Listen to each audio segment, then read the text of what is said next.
Well, Christmas can be an emotional time of year. It can be a time when people wear their hearts on their sleeves, or when people's insecurity or stress is very close to the surface, when people feel a little bit broken. I was speaking the other day with a couple of people about what you might call, and some people call, a heightened anger baseline. It's a phrase used to describe what happens, when your patience is on the verge of leaving you and it won't take much to set it off. Might be when you're overtired, or if you're overwhelmed, or if you're trying to carry a heavy load and you know that the straw that breaks the camel's back could be the very next thing that someone says or does. It often causes what others might experience as a bit of an emotional overreaction. Now, this happens to people all the time. It can happen at any time of year, at any time of life. But these early days of December can be one of those for lots of folk. Is it for you? If it is, you are in good company. And I think it's interesting that as we explore the characters that we find in our nativity scenes, we encounter Mary and Joseph in this moment when lots of people are kind of living with a bit of a heightened anger baseline. Now, when we read our Christmas stories, anger would not be a word we would ever associate with Mary or Joseph, would we? They are depicted as being gentle, kind, even docile. Just this morning we have sung, Mary was that mother mild. And if Joseph gets a mention, there are really a lack of Joseph Christmas carols out there. But he's never upset, is he? He's caring, he's concerned, he's kind, which is all very great, but it doesn't really help us in the real world, given what we know about all that they are supposedly going through in their version of their Christmas stories. Mary's story is probably more famous. She's visited by an angel who says she's going to have a baby out of wedlock, and Joseph, her fiance, is not the father. Oh, nothing stressful about that. Of course you would be mild when you heard such a thing. Meanwhile, Joseph's perspective is no less difficult. He finds out that Mary is pregnant, and if there was a paternity test on a daytime talk show like Maury Povich used to do, it would prove that he is not the father. In fact, the story we read in the Bible today said that because he was a kind person, he had decided not to publicly humiliate Mary, as he would have been allowed to do, and as any talk show audience would have encouraged him to do. No, he was just done with it. So to be kind, he would just send her away. She could go see a cousin or something, and then the people would forget all about it. And he would have to start over. He would have to find new plans for a family. But still, he could do that.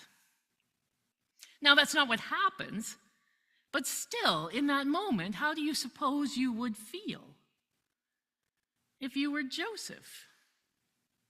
Or maybe your experience makes you feel like you resonate more with Mary. Regardless, I think we can imagine they might have been in an emotional space today we might call a heightened anger baseline. And if we will hear their stories as stories of real-life human beings, then we'd better imagine the tone of some of the conversations between Mary and Joseph, both at the moment when they receive this life-defining information, but also when they have to live with the decisions they make, which probably involve ridicule and disappointment from the family and friends around them. They would have felt frustration, and yes, anger, and yes, worry, and fear, and maybe jealousy and discouragement too. Wonder how those conversations really sounded. From the moment they discover that Mary is pregnant, they know the travel ahead is going to be hard. And that maybe could be of some help to any of us who are feeling like we are facing a challenging time at present. Now, the reasons for our own difficulty may be very different from Mary or Joseph. The things we're being asked to consider by our families, by our friends, by our healthcare providers, or our workplaces, or our volunteer sites, or yes, even God. I'm sure it feels vastly different. But maybe, as you're looking out at your life, it feels just as impossible. And yet somehow, both Mary and Joseph find ways to say, yes, I will step into this really big story. This year, as I am paying attention to these stories, I'm noticing a couple of particular things that are part of their grace in the face of adversity. The first thing reminds me of a YouTube video that first appeared like a long time ago, like 2015. It was posted by a student named Shay Glover, who conducted a social experiment in her high school. And so she asked students and teachers to allow her to take photos of them for a project. And then, when she went to take their photos, when they said, like, what's this for, or what are you doing? She told the people she was just taking pictures of things that she found beautiful. The video went viral, mostly because of the reactions she received from people after she told them that she thought they were beautiful. And the reactions ranged from being embarrassed to flattered. Some laugh, some look away. One student angrily protests, assuming it must be a mean joke. But most produce this smile in a way that shows an amazing before and after transformation. Being called beautiful actually can change the way we look. It invites us to believe that instead of being judged in that moment, we're being appreciated or valued or liked or loved. And I think lots of us are afraid to try whatever the next step of something might be because we're afraid of being criticized. And so when someone makes us feel valued, our ability to take on something that's hard, or our ability to face whatever the obstacle is that lies in front of us, is substantially shifted. When someone suggests that they know we can do it, maybe we can. And I think Mary and Joseph are both given that gift by God in our stories. Do you remember the angel's very first words to Mary?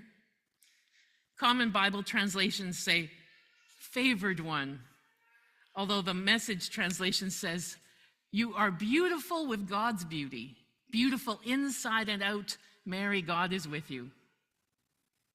And even when Mary then went on to explain why she was deeply unqualified, unprepared, and unsuitable for the task, the angel said, don't be afraid.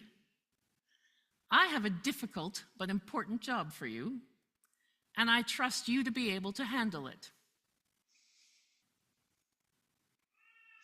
The words to Joseph come in a dream, but they're similarly encouraging for a man of his time and culture. Don't be afraid, Joseph. I believe that you have it in you to do this very important, difficult job for me.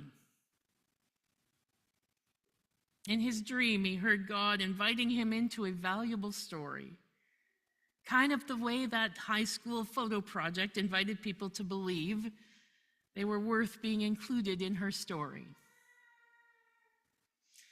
I wonder if the stories of Mary and Joseph can remind us that we are more capable than we think, and that God wants us in this story. Even if we're struggling, maybe afraid, because if these stories tell us anything, they tell us we will be afraid. Why do you think the angels kept telling people to stop being afraid? Oh yeah, because everyone was afraid, very afraid. So I think we should just expect that. And I don't think we should assume that Joseph and Mary were constantly brave or meek or mild. After all, Mary's famous song we call the Magnificat are words that poured out of her during her pregnancy, and they're pretty passionate. They're not meek at all.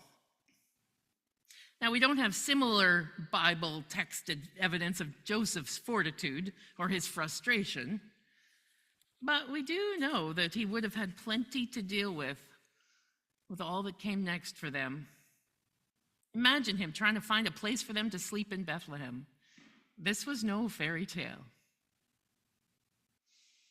Mary and Joseph did not control the story, and neither can we. Even when we feel like we have our feet under ourselves, there is so much that is out of our hands, which can be hard to handle. It's this kind of fact, this truth, this uncontrollable life in which we live that causes many of us to turn to things like shopping or substance abuse or trying to climb a ladder of power to figure out if we can control something, or social media addiction in the hopes of gaining control over lives that are uncontrollable. And sometimes it feels like it's just easier to let go and give up. Almost a century ago, Dr. Roland Walker, he was a faculty member of Ohio Wesleyan University at the time, wrote these words: "To the governing general of the universe, dear sir, I hereby resign my self-appointed position as directing superintendent of my own life or the world. I cannot level all the mountains of injustice, nor fill the valleys of selfishness. There is too much of it in me. I hereby turn it over to you for your disposition and use. My life, my money, my time, my talent, at your disposal. Your obedient servant, Raleigh Walker." It's a funny little thing because it sounds like giving up, doesn't it? But it's a different kind of giving up. It's a bit like the kind you might find if you went to an AA meeting. But the reason you'd find it there at an AA meeting is because it's part of the gift that we need to help us face adversity. It's that combination of feeling like we cannot and should not control everything that happens, but a willingness to do anything we can to participate well within it. I was talking a little bit earlier about eggs and the challenge of being breakable. Speaking of eggs, I've often heard, and perhaps you have too, of the parable of the 3 ways to respond to adversity. If you imagine being surrounded by the adversity of, let's say, boiling water, we can respond like a carrot does. Starts out hard and strong, but the longer it spends in that adverse water condition, the softer and mushier it gets. Then there is that egg that is fragile on the outside, but when introduced to the boiling water, becomes hard on the inside. And then there is, let's say, a coffee bean. Boiling water around it doesn't really change the bean all that much. But when you think about it, the bean kind of changes the water. And so we are led to wonder, am I like a carrot that seems strong, but with pain and adversity do I wilt and become soft and lose my strength? Am I an egg that starts with a malleable heart, but changes with the heat? Did I have a fluid spirit, but after death or a breakup or a financial hardship or some other trial have I become hardened and stiff? Does the shell on the outside look the same, but on the inside am I bitter or tough, with a stiff spirit or a hardened heart? Or am I like a coffee bean, a bean that actually changes the hot water, the very circumstance that brings us the pain? When water gets hot, a coffee bean releases its fragrance and its flavor. There's something of Mary and Joseph in this. They're kind of like coffee beans. When things were at their worst, they stayed true to who they were. They trusted that God believed in them, and the circumstances around them were definitely elevated to another level, as we see in our nativity scenes centuries later. They breathed in, they breathed out, they stepped up and they stepped out. Breathed in, breathed out, stepped up and stepped out into God's story. I wonder whether we have that potential within us, even when we find ourselves stretched with heightened anger baselines, find our patience wearing thin. We cannot always choose the circumstances that enter our lives. Very many things in this life are simply out of our control. All we get to do is choose how we respond. Breathe in, breathe out, step up, step out. You can do this. God is with you. You can do this. God is with you. Amen.